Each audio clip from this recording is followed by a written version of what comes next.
श्री राधा रानी प्यारे श्याम सुंदर को बोलती हैं,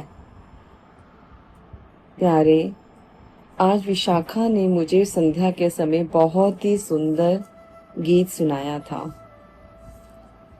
मेरा मन कर रहा है कि मैं दोबारा से इस गीत को सुनूं और तुम विशाखा की वीणा के सुर में मुरली बजाओ।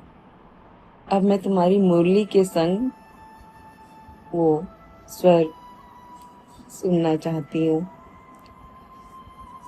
और तुम देखो, जानबूझ के कोई सुर मत बिगाड़ना, कोई शरारत मत करना। तो श्याम सुंदर हंसने लगते हैं और कहते हैं, अरे विशाखे, गा, तूने कौन सा गीत राधे को संध्या में सुनाया था? हमें भी सुना और मैं मुरली बजाने का ठीक ठीक से प्रयत्न करूँगा और मुझे इसका पारिश्रमिक भी तुम्हारी सखी से मिल जाना चाहिए। नहीं तो विशाखे, ये पारिश्रमिक तुम्हारी सखी अगर मुझे नहीं देगी तो मैं तुमसे दूना लूंगा। विशाखा तिरछी चितवन से श्याम सुंदर की ओर देखती हुई मुस्कुराती है और कहती है, यह पहले से ही कह देती हूँ कि तुमने कहाँ अनाप शनाप पारिश्रमिक मांगा तो मैं उसकी उत्तरदायी नहीं होंगी। अगर तुम ठीक ठीक से पारिश्रमिक मांगोगी तो तुम्हें मिल जाए, नहीं तो फिर राधे ही जानेगी कि तुम्हें क्या देना है। क्योंकि सब जानती हैं, विशाखा सखी, ललिता सखी, सभी सखियों को पता है कि श्री कृष्ण छल करने में बहुत होशियार हैं, उनसे कोई नहीं जीत सकता। सभी सखियां वाद्य यंत्र बजाने लगती हैं और विशाखा जी वीणा बजाती हैं। तुम विद्या जी मृदंग बजाती हैं। सुंदर सुंदर वाद्यों के सुर निकलने लगते हैं। सभी बिल्कुल सामने बैठी हैं प्रिया प्रीतम जी के और सुंदर स्वरों को निकाल रही हैं यंत्रों में से। और जब विशाखा सखी दोबारा से श्याम सुंदर की ओर इशारा करती हैं कि ठीक से मुरली बजाना, क्योंकि किसी को भी यकीन नहीं होता कि कभी भी श्याम सुंदर कुछ भी कर सकते हैं, तो ललिता सखी उन्हें देख रही है। वो देख रही है तो वो बहुत चतुर है, तो कहती है, श्याम सुंदर सज्जन गायक एवं बजाने वाले मोल तोल नहीं करते, वो तो केवल सुनने वाले श्रोताओं को प्रसन्न करते हैं और यही उनका पारिश्रमिक होता है। तुम पहले मेरी सखी को मुरली सुनाकर प्रसन्न तो करो, घबराते क्यों हो? तुम्हें पारिश्रमिक जरूर मिलेगा। पर श्याम सुंदर बड़ी उत्सुकता से हंसते हुए कहते हैं, बस बस ललिते, तू अपना यह वचन याद रखना। मैं तुम्हारी सखी को प्रसन्न करने की पूर्ण चेष्टा करूंगा। श्याम सुंदर होठों पे मुरली रखते हैं और दोनों हाथों की उंगलियों से मुरली के छिद्रों को संभालते हुए विशाखा की वीणा के सुर में सुर मिलाकर तान छेड़ने लगते हैं। कुछ क्षण तक केवल वाद्य यंत्रों की ध्वनि गूंजती रहती है, जैसे वो अपनी ताल में ताल मिला रहे हों, सुर में सुर मिला रहे हों। सर्वत्र मधुरमिया बिखरने लगती है। चारों तरफ इतना मधुर वातावरण हो जाता है। अत्यंत कोमल, अतिशय मधुर स्वर में विशाखा जी गा रही हैं। सखी हो श्याम रंग रंगी, देखी बिकाई गई वह मूर्ति सूरति माही पगी। सखी हूँ श्याम रंग रंगी, संग हूँ तो अपनों सपनों, सो सोई रही रस खोई। जागयो आगे दृष्टि परे सखी, नेकु न न्यारी होई। एक जो मेरी अखियन में निस द्योस, रहो करी भोन गाई चरावन। जात सुन्यो सखी सोधो कन्हैया, कौन का सो कई कौन पति आवे। कौन करे बकवाद कैसे के कही जात। गदाधर गूंगे को गुड़ स्वाद। विशाखा सखी गीत गाती हैं और गीत जैसे ही समाप्त होता है, सारी की सारी सखियों की मंडली प्रेम में बेसुध सी हो जाती है। श्याम सुंदर तिरछे चितवन से श्री प्रिया जी को मुस्कुराकर देखने लगते हैं, उनकी स्थिति को देखते हैं कि वो उनका क्या हाल है। सखियां तो सारी सुध-बुध खो बैठी हैं।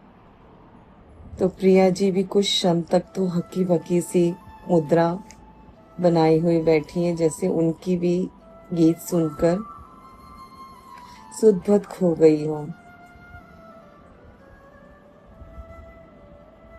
फिर एकदम से जब देखती हैं कि श्याम सुंदर उन्हें तिरछे चितवन से देख रहे हैं, तो वो उनके कंधे को पकड़ती हैं और जोर से हंसने पर लगती हैं।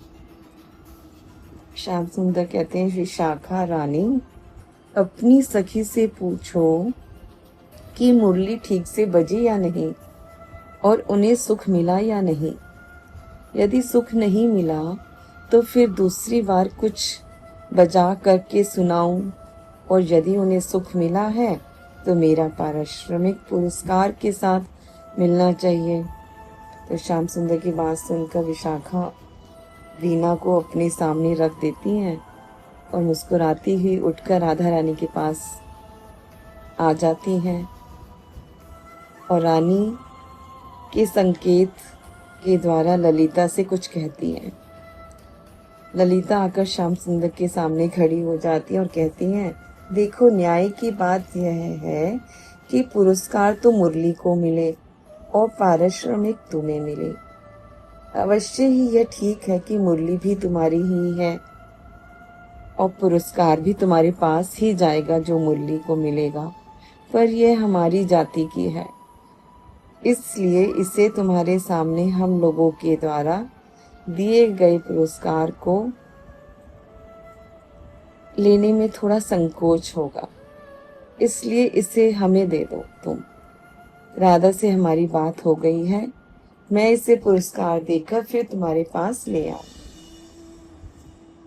पारिश्रमिक की बात तो तुम विशाखा से करो, मैं उस संबंध में कुछ नहीं जानती, क्योंकि तुम्हारी और विशाखा की बात हुई थी।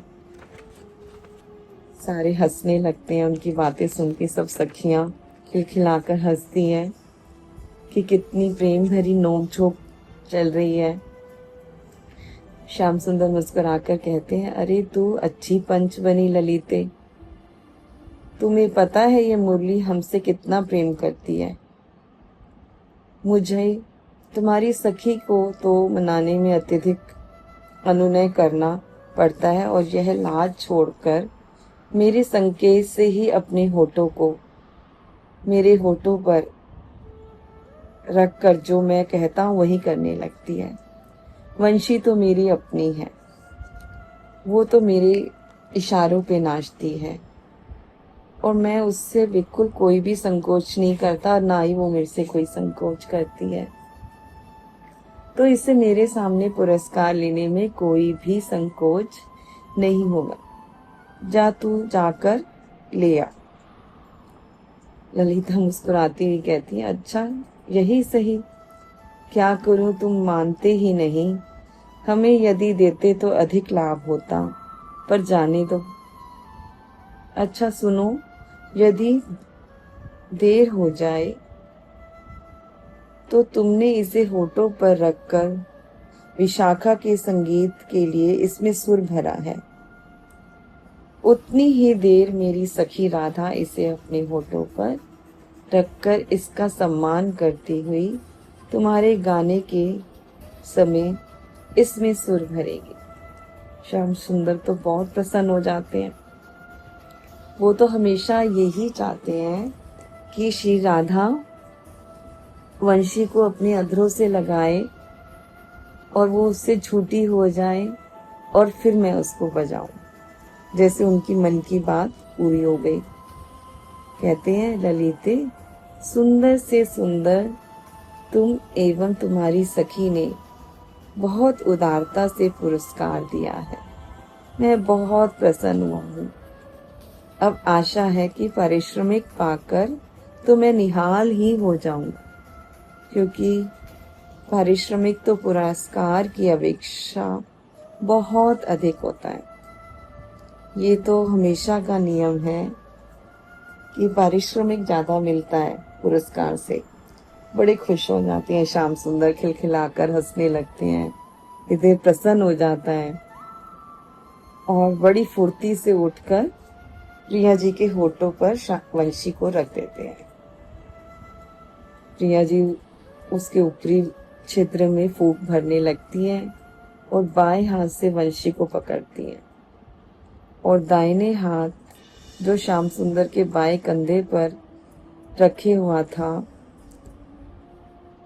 उसे हटाकर श्याम सुंदर कुछ तिरछे से बैठ जाते हैं। तो राधा रानी अपने हाथों को हटा लेती है उनके कंधों से और वंशी के सारे छिद्रों में फूंक भरने लगती हैं। दोनों हाथों से दबाते उठाते हुए सुर ठीक करती हैं, फिर वीणा और सारे वाद्य यंत्रों के संग वंशी को बजाने लगती हैं। एवं मधुरतम सुदंतम स्वर में श्याम सुंदर गाना प्रारंभ कर देते हैं। अब श्याम सुंदर गीत गाते हैं, बहुत ही मधुर और सुंदर गीत गाते हैं वो। प्यारी तेरे नैनन की व्योहार, रूप तरंग चढ़े मधुमाते, मृग मन करत शिकार, बोह कमान रही चढ़ दिन प्रति, चितवनी बान सुजा, सहज अरुण अति घूम घुमारे, खूनी खून खुमार, कज्जल रेख अनियति तीखी, निरखी डरत सतमा, अलबेली अली प्राण विहंगम, परे प्रेम की जान, प्यारी तेरे नैनन की व्योहा। श्याम सुंदर के कंठ की मधुरिमा से सारा वन रसमय हो उठता है। वेदी के चारों ओर जो केले के वृक्ष लगे हुए हैं गोलाकार में, उनमें से भी जैसे रस चूने लगता है। जो मेहराब आपस में बने हुए थे, वृक्ष आपस में एक दूसरे को छूते हुए रस टपकने लगता है, उनमें से रस की बूंदें गिरने लगती हैं। और श्याम सुंदर संगीत बंद करके मंद मंद मुस्कुराते हुए प्रिया जी के मुखारबंद की ओर देख रहे हैं। पर अभी भी चारों दिशाओं से ध्वनि अत्यंत मधुर अति मधुर स्वरों में जैसे गूंजती हुई सुनाई पड़ रही है। राधा रानी को ऐसा लग रहा है कि उनके कानों में अलबेली अली प्राण विहंगम परि प्रेम के जार, ये स्वर उन्हें सुनाई दे रहे हैं, गुंजायमान हो रहे हैं चारों तरफ।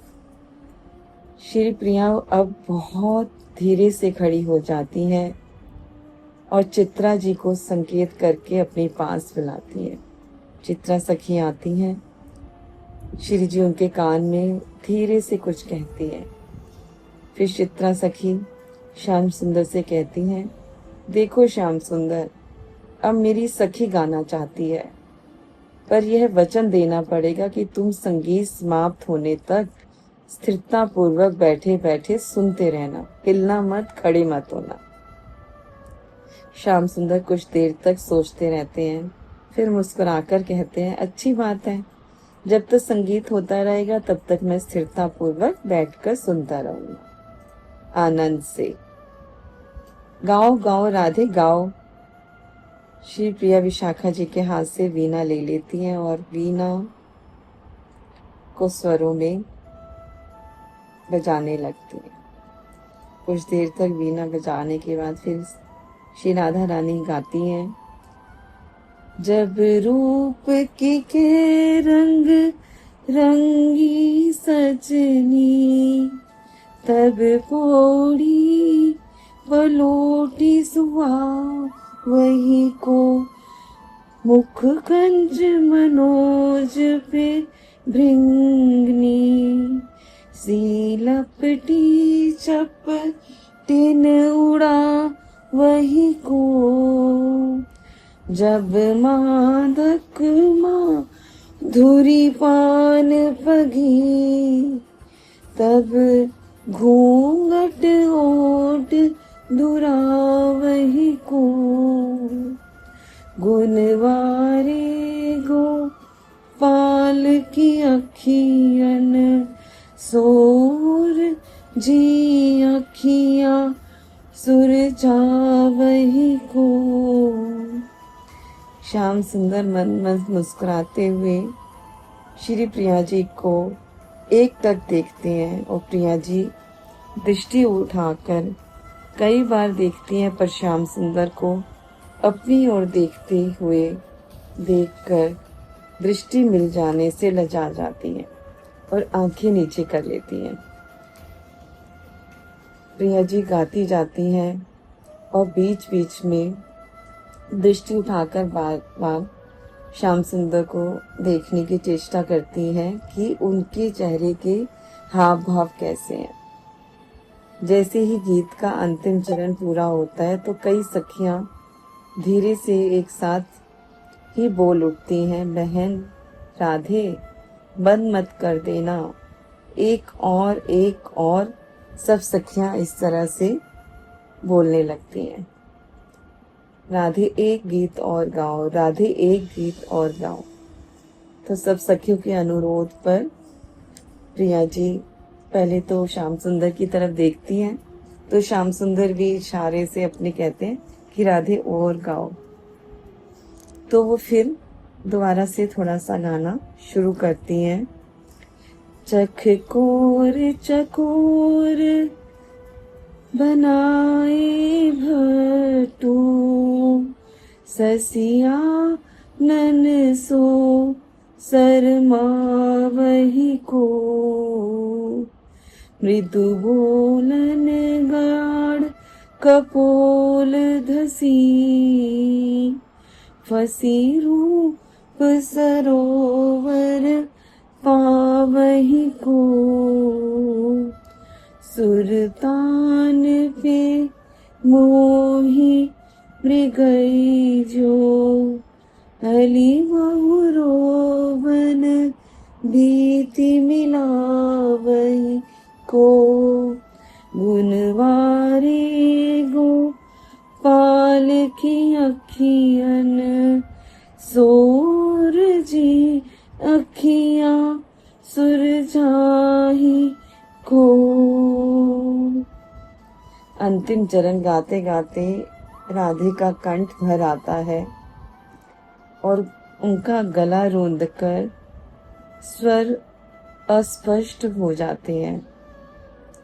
सारा शरीर उनका पसीने में भर जाता है, आंखें बंद हो जाती हैं और मूर्छित सी होकर गिरने वाली ही होती हैं कि श्याम सुंदर उन्हें चट से आसन से उठाकर संभाल लेते हैं और अपनी गोद में श्री प्रिया जी को बिठा लेते हैं। उनकी गोद अपना सिर रखकर श्री प्रिया जी लेट जाती हैं। श्याम सुंदर अपने हाथ से श्री प्रिया जी के ललाट पर उनको प्रेम से सहला रहे हैं। उनके केश की प्रिया जी एकदम से मूर्छित हो गई हैं, प्रेम में विभोर हो गई हैं, अपनी सुध-बुध खो बैठी हैं। तो सभी सखियों में जैसे बहुत सारा प्रेम उमड़ आता है प्रिया जी की ऐसी हालत देखकर।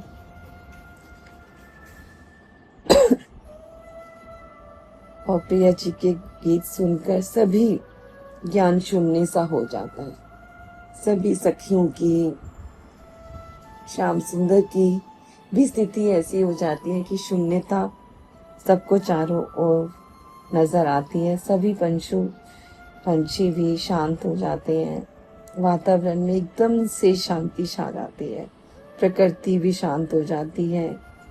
यमुना जी भी कलकल करना बंद कर देती है और शांति से कुछ देर तक पूरा आनंद और प्रेम का प्रवाह इतना अधिक होकर बहने लगता है। वातावरण में प्रवाह इतना प्रबल हो जाता है कि चारों तरफ सर्वत्र नीरवता छा जाती है।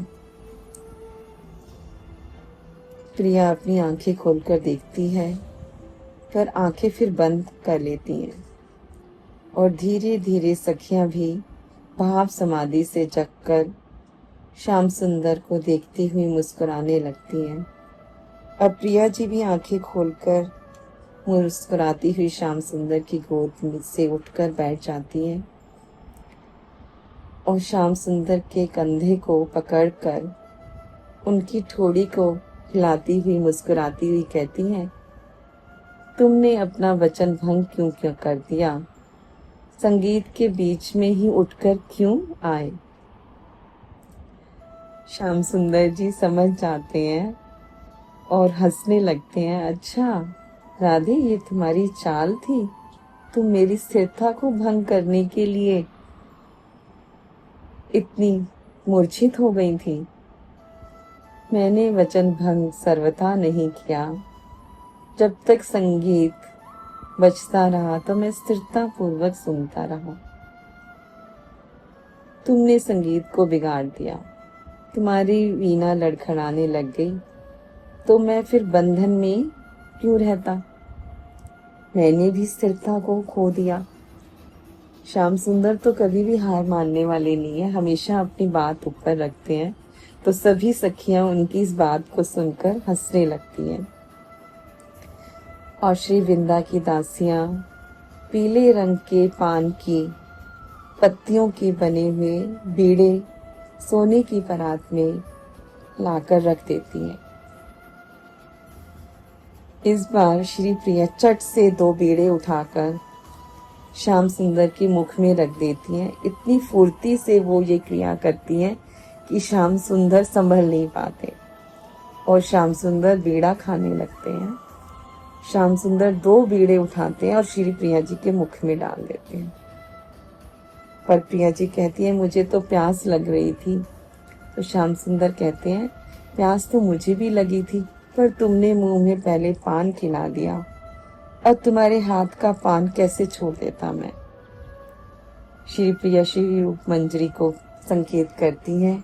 रूप मंजरी प्याले में पानी लेकर आती हैं सुंदर सोने का प्याला है, उसमें शीतल जल, सुवासित जल भरकर लाती हैं और प्रिया जी के हाथों में पकड़ा देती।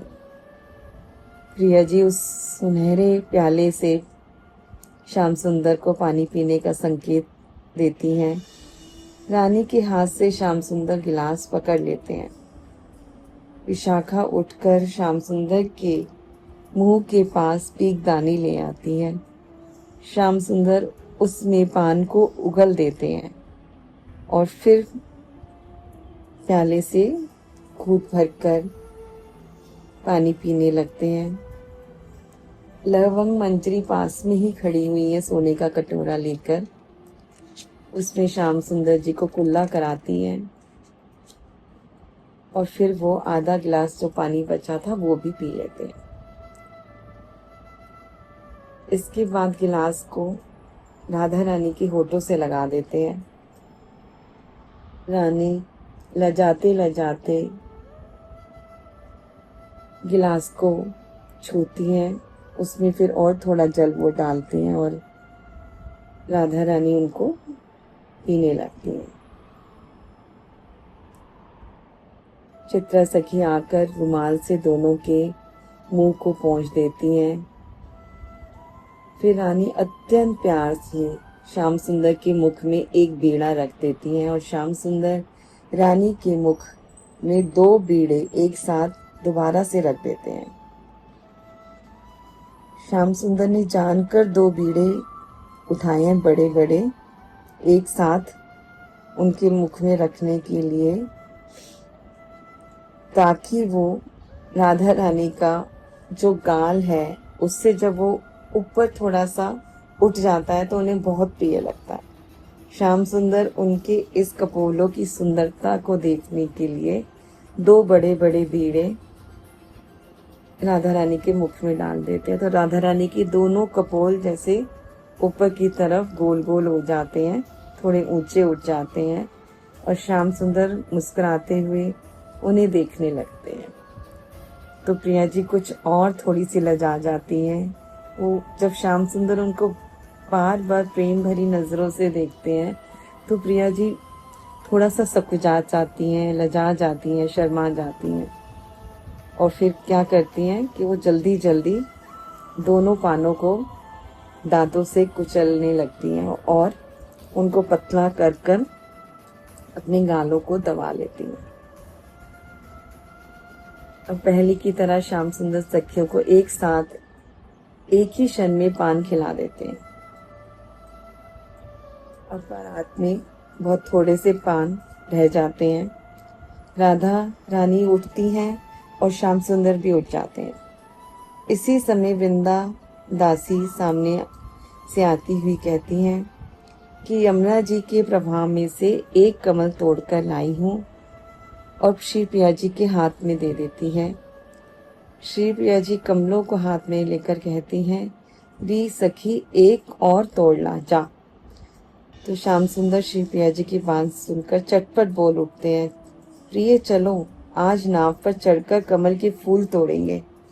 श्याम सुंदर की बात सुनते ही कई सखियां एक साथ बोल उठती हैं, हाँ हाँ चलो राधे, बहुत मजा आएगा कमल के फूल तोड़ने में, नाव पर चलते हैं। विशाखा सखी मुस्कुराती हुई उत्तर की तरफ मुंह करती हैं और चल पड़ती हैं और श्याम सुंदर हंसते हुए कहते हैं, विशाखा रानी मेरा पारिश्रमिक मिलना अभी शेष है, यमुना के कमल वन से पार होने तक मुझे मिल जाना चाहिए। इसका दायित्व तुम पर है क्योंकि मेरी बात तुमसे हुई थी। विशाखा मुस्कुराती हुई आकर श्री राधा जी के कानों में धीरे से कुछ कहती हैं और राधा रानी का हाथ पकड़कर अपनी ओर झुकाकर और ज्यादा उन्हें अपने करीब ले आती है, क्योंकि वो देखती हैं कि श्याम सुंदर उनकी बात सुनने का प्रयास कर रहे हैं। तो वो बिल्कुल राधा रानी का हाथ पकड़कर अपनी तरफ खींच लेती हैं। राधा रानी भी जब देखती हैं कि श्याम सुंदर देख रहे हैं तो वो हंसने लगती है, मुस्कुराने लगती हैं। विशाखा सखी कहती है, हाँ हाँ श्याम सुंदर मिल जाएगा, मेरी सखी की आज्ञा हो गई है।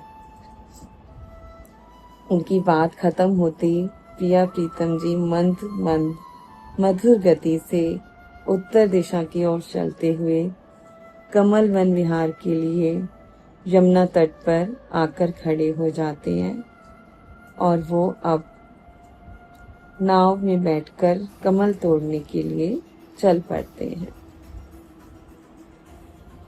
हमारी निशा निरंजन लीला आज यहीं पर पूरी होती है। श्री राधे श्री राधे श्री राधे सभी